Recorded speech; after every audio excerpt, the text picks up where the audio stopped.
What if I told you that your intelligence, like your education, your cleverness, your sharp critical thinking skills, Mm. what if all of that is actually the biggest threat to your morality? I mean, that is a deeply unsettling thought, especially for anyone who, spends their life priding themselves on being rational and well-informed. Huh. You inherently want to believe that being smarter makes you better. Right, we do. We completely cling to that. So, welcome to this deep dive. Today, we are looking at a profoundly fascinating source document that makes exactly that uncomfortable argument. Yeah, it really doesn't pull any punches. It doesn't. It's a densely packed essay dated May 27, 2025, titled The Architecture of an Honest Life. And what makes this piece so compelling is how it synthesizes centuries of thought. We're talking about connecting the Stoics and classic Russian novelists all the way through to modern productivity gurus. It's an incredibly ambitious piece of writing. The scope alone is just massive. Yeah, and the author weaves all of this into a cohesive blueprint for honest living. So our mission today is to decode that blueprint together. We're going to strip away the abstract, high-level philosophy and get down to the structural mechanics. The practical stuff. Exactly. We're looking for the practical aha moments that you can apply to your daily life, whether you're leading a corporate team, creating art, or just trying to navigate your neighborhood without contributing to the overall friction of the world. And to really understand the mechanics of this blueprint, we have to start with the core premise the essay uses as its foundation. It kicks off with a quote from J. Martin Kohei, which is, "The greatest power that a person possesses is the power to choose." Which, I mean, the power to choose, it feels very light and affirming, right? Like something printed over a picture of an eagle soaring over a mountain in a guidance counselor's office. Yeah, a total motivational poster, but the source document immediately flips that perception. If you actually sit with the mechanics of that idea, it is not a cheery affirmation at all. It's actually a stern warning. Because if choice really is our absolute greatest power, like the one lever we actually control in the universe, then the entire quality and structural integrity of our lives depends entirely on the honesty of those choices. Which forces a deeply uncomfortable question. When you make a choice, how honest are you actually being with yourself about why you're making it? Exactly. And that leads right into the central problem. If honest choice is the ultimate goal, the blueprint says we have to confront the primary obstacle standing in our way. And ironically, as we teased at the beginning, that obstacle is our own clever mind. Which is where Leo Tolstoy comes in, right? Yes, the essay brings in Tolstoy to diagnose this exact condition. In his Calendar of Wisdom, Tolstoy points out that human intelligence is very often used not to reveal the truth, but to hide it. They're so true. He gives us this very specific practical test. He says, if you see that an action is explained by a very sophisticated reasoning, then you can be sure that this action is bad. The decisions of the conscience are always strict and simple. Let's dig into the psychology of that, because it maps perfectly onto how cognitive dissonance works. Think about a time you broke a commitment, maybe a diet you were fiercely committed to, or you flaked on a friend who needed help moving. Oh, we've all been there. Right. And in that split second of failure, your brain didn't just accept the stark, simple truth, which is, I am doing a bad thing because I prioritize my own immediate comfort. No, the ego cannot tolerate that level of simple, harsh exposure. Precisely. So what happens? Your brain suddenly puts on a suit, grabs a briefcase, and becomes the world's most brilliant defense attorney. It crafts this elaborate, sophisticated loophole. A whole intellectual labyrinth. Yeah, you tell yourself, well, actually, intermittent fasting protocols suggest that shocking the system with carbohydrates can boost metabolic rates. And furthermore, if I help my friend move when I'm this tired, I might pull a muscle, which would make me a burden on the healthcare system. Right. You use your massive cognitive horsepower to build a fortress around what you already wanted to do. You didn't use your intelligence to find the truth. You use it to hide from it. Exactly. And this is a recognized psychological phenomenon. Studies consistently show that higher IQ individuals aren't necessarily less prone to bias or bad behavior. They are just significantly better at rationalizing it. They have the vocabulary for it. Yeah, they have the mental agility to spin a more convincing narrative for their own bad faith. It basically just makes us better at lying to ourselves. And the essay backs this up with some incredible historical echoes. It quotes the French philosopher Charles de Montesquieu, who claimed he actually admired peasants and farmers because they simply aren't educated enough to tell sophisticated lies. They just lack the rhetorical tools to hide their motives. Right. And then the text includes this devastatingly simple Iraqi proverb: the reader does not steal, and the thief does not read. Wow. Let me just sit with that for a second. The reader does not steal, and the thief does not read. Hmm. That is so sharp. It feels almost insulting to our modern sensibilities, where we equate education with virtue. It's meant to be provocative, but the point there isn't that reading magically makes you moral, or that illiterate people are inherently criminals. Right? Of course not. The mechanical point the essay is making is that literacy, education, and raw processing power are not moral shields. Morality isn't about how smart you are, it's about a practiced habit of truth. It's an orientation toward reality. Which introduces that traditional Japanese proverb the essay uses to anchor this entire concept. Even a robber fastens his door. I love that. I love the visual imagery of that too. Even the person actively breaking the social contract, like actively harming others, still has an internal system of logic to protect themselves. They still lock their own house to keep other robbers out. They understand the concept of property rights only when it applies to their own preservation. Because everyone, no matter how compromised, has a system of reasoning. And the core challenge this poses to you, the listener, is your internal system of logic actually serving the objective truth? Or is it just a highly educated, highly sophisticated locking mechanism designed to protect your preferences and your ego? That hits incredibly close to home. It really does. So if we accept the premise that our clever minds are essentially functioning as, like PR firms constantly spinning our bad decisions, we need a mechanism to bypass that PR firm. If my brain is actively building sophisticated lies, how do I escape that loop? The blueprint offers a tool here that feels entirely out of place in a philosophical essay, actually. It comes from Seth Godin. Godin, the marketing and business guy. Yeah. Yeah. Godin proposes a strategic discipline that is just a very simple loop. It's the continuous practice of asking 4 words, and then what happens? I had the exact same reaction when I first read that section. I thought, did Seth Godin just slip a corporate marketing seminar into a philosophy paper? It definitely sounds like it. Because when I hear, and then what happens, it sounds like basic business strategy. Project Management 101. You map out the deliverables. Why is this framed as a profound moral exercise? Well, what's fascinating here is the underlying mechanism of a rationalization. Where do your sophisticated lies actually live? In your head. They survive entirely in a vacuum. They live in the abstract. That defense attorney brain we talked about thrives in the hypothetical space where actions don't have friction. Ah, so the shocking the metabolism excuse is just a theory floating in your head. Exactly.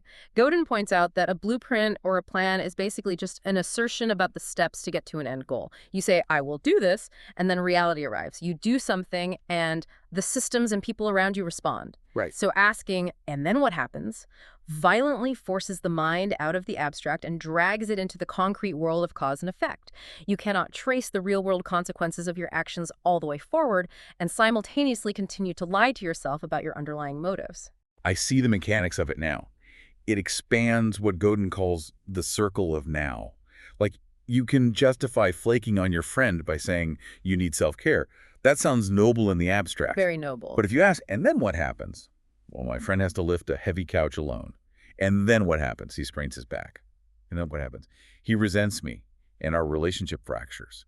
The sophisticated lie just evaporates the moment it hits the pavement of reality. Tracing consequences honestly demands that we drop the sophisticated lies, but applying that loop hits a massive biological and psychological roadblock. Which is, Even if you trace the consequences and even if you see the truth, you still have to deal with the part of you that refuses to admit you were wrong. The blueprint argues that the next structural requirement is demoting the ego. oh, the applause seeker. The part of the brain constantly guarding its own status. Precisely. To tackle the ego, the essay brings in the author Ryan Holiday, and this passage functions like a splash of ice water to the face. Holiday's argument strips away all the romanticism. He's very direct. He basically says, you aren't immortal. You aren't special. You won't be around to relish your legacy because you will be dead, and eventually everyone who remembers you will be dead too. So uplifting. Right, but the takeaway is therefore, let go of your grudges, let go of your desperate need for recognition, and just be good, simply because it is a functional, proper way to exist. It is incredibly bracing. But there is a weird liberation in realizing your own insignificance. There's a quote in this section attributed to Hildegard Neff that captures this relief perfectly. Success and failure are greatly overrated, but failure gives you a whole lot more to talk about. I love that quote. It takes the air completely out of the ego's tires. The obsession with outcomes and looking smart just isn't the point. And if we connect this to the bigger picture, the reason the essay places ego demotion right here in the blueprint is because quieting the ego is a functional prerequisite for the ability to actually learn. How so? You cannot be genuinely receptive to the world or to a new truth if your ego is taking up all the room in the house. Your ego views changing your mind as a defeat. Right, the ego is too busy defending its previous positions to absorb new data. Here's where it gets really interesting structurally. Yeah, the essay illustrates this mechanism with a parable from Anthony DeMello's 1 Minute Wisdom. A student comes to a master and says, "I wish to learn, will you teach me?" And the master says, "I do not think that you know how to learn." Classic master move. Right. So the student is confused and asks how to learn, and the master replies, "Can you learn how to let me teach?" Can you learn how to let me teach? That requires a massive surrender of control. And then the master turns to his other disciples and delivers the core insight. Learning only takes place when you teach something to yourself. Which sounds like a paradox. You go to a master, but you have to teach yourself. But the essay parroted this perfectly with a quote from Naval Ravikant that unlocks the mechanism behind it. Naval says, "To write a great book, you must first become the book." Total immersion. It's exactly. Let's ground this in a physical analogy. Think about trying to learn how to swim. A lot of people approach learning like they're an empty hard drive, and the teacher's just going to download the files into their brain. Yes. They stand on the edge of the pool, reading a physics textbook about buoyancy and fluid dynamics.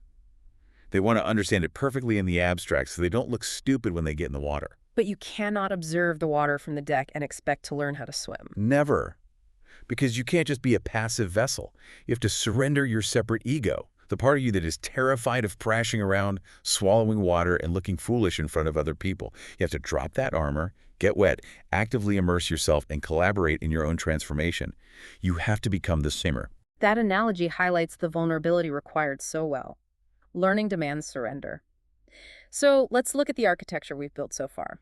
We've diagnosed the self-deception of the highly clever mind. We've introduced a mechanism to drag our choices into concrete reality by tracing their consequences.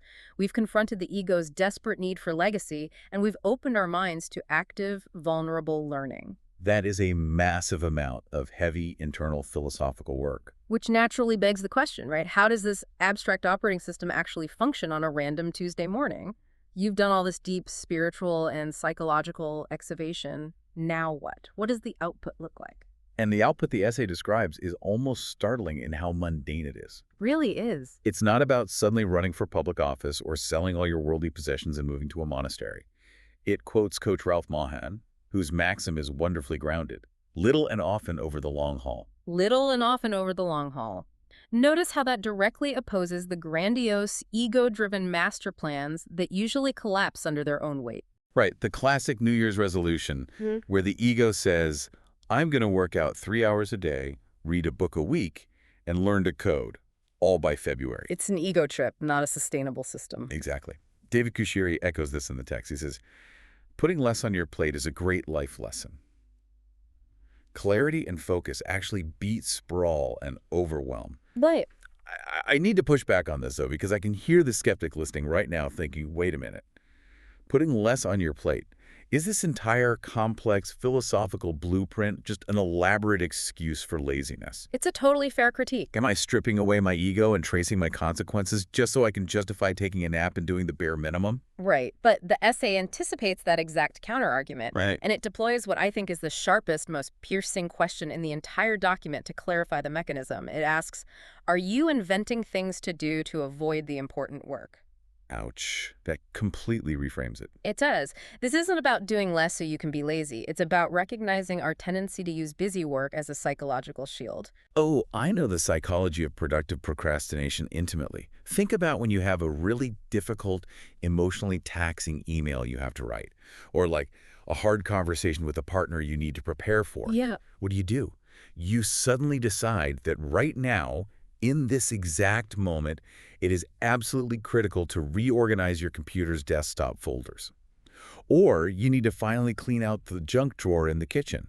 It's motion that masquerades as progress. You are doing things. You're sweating. Yeah. You're color coding. Yeah. But your conscience, which as Tolstoy said is strict and simple, your conscience knows you are evading. You're inventing trivial things to do. To avoid the heavy, important work.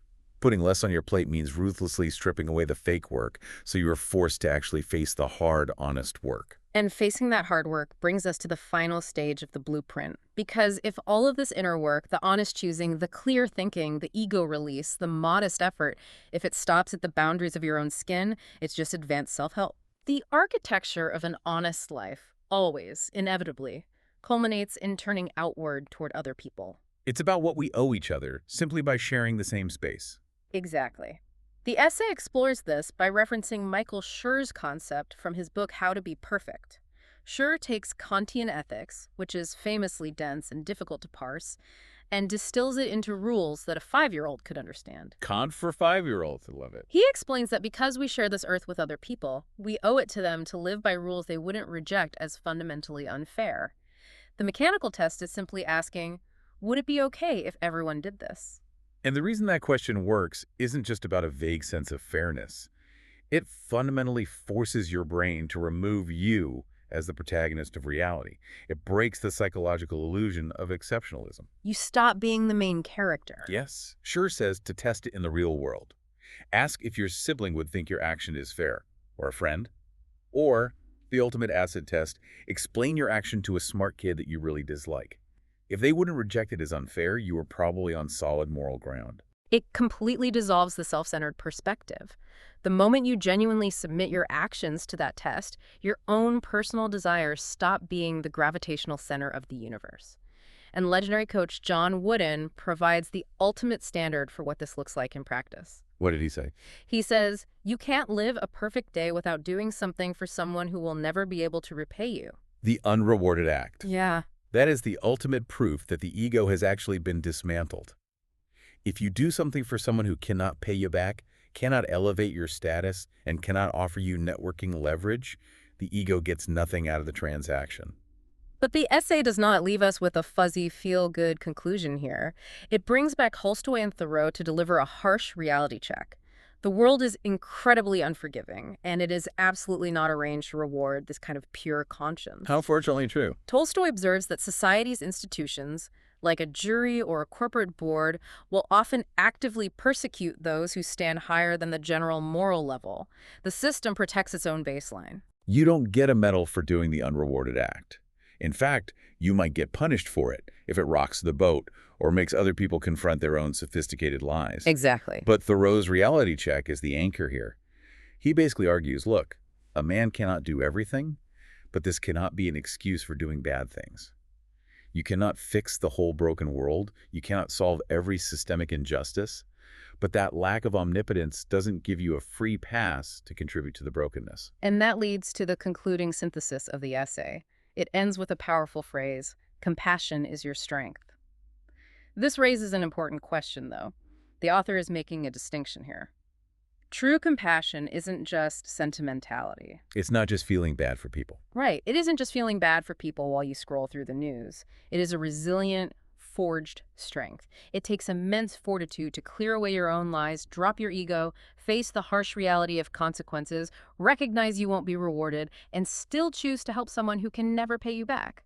When you look at all these pieces together, from Seth Godin's loop of consequences to John Wooden's unrewarded act, it's not really a checklist. It's a complete operating system replacement for how we navigate the world. J. Mark Gohei was right that choice is our greatest power, but only when you understand the strict, simple demands of choosing well. Absolutely. So the next time you find yourself building an elaborate multi-cab mental spreadsheet to justify a decision you're about to make, stop. Hear Tolstoy's voice. Don't let your vast intelligence talk you out of your simple conscience. Keep it strict and simple. I want to leave you with a final thought to mull over, building on the image of that Japanese proverb we discussed earlier. Even a robber fastens his door. We established that fastening your door, maintaining a system of reasoning that merely protects your own preferences and guards your ego, is the absolute bare minimum of human self-preservation. It is the default setting of the clever mind. So the challenge to you is this. What is the door that you are currently meticulously locking in your own life? What sophisticated lie is keeping the deadbolt thrown? And what would happen tomorrow if, instead of fastening that door to protect yourself, you intentionally left it wide open for someone who could never, ever repay you? Wow. That is something that will stick with me for a long time. Thank you so much for joining us on this deep dive. We'll catch you next time.